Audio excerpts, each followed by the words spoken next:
Hello বন্ধুরা, রাকিব হোসেন আর অন্তরার বিয়ে তো হয়ে গেল। তারা তাদের ভালোবাসার পূর্ণতা পেল এবং দুজন খুব খুশি আছে। এতে আমাদের কোনো সমস্যা নেই, কিন্তু তোমাদের কাছে আমার প্রশ্ন, ঋতু আর মেহেদির সম্পর্ক বা ভালোবাসার পূর্ণতা পাবে না কেন? বাকি আলোচনা শোনার আগে ভিডিওতে লাইক এবং চ্যানেলটি সাবস্ক্রাইব করে রাখুন। সো বন্ধুরা, রাকিব হোসেন আর মেহেদি হোসেনের সম্পর্কে আমরা কে না জানি। তাদের বন্ধুত্ব ছিল কাঁঠালের আঠালের মতো। সেই সম্পর্ক আজ কেন ভেঙে গেল, আর কার জন্য আলাদা হলো দুজন, আর সেই মানুষটা কে আপনি জানেন? আসুন শুনি ফ্যাক্ট বাংলায়। রাকিব হোসেনের টিম গিয়েছিল এক অনুষ্ঠানে। সেখানে পরিচয় হয় তখনকার ফেমাস টিকটকার নুসরাত জাহান অন্তরার সাথে। আর প্রথম দেখায় অন্তরাকে ভালো লাগে রাকিব হোসেনের।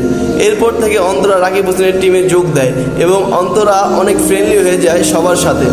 সেই সুবিধার্থে মেহেদি একদিন অন্তরাকে ঋতু আর তার প্রেমের সম্পর্কের কথা বলে দেয় প্রমিস নিয়ে, যে অন্তরা রাকিবকে এই কথা বলবে না।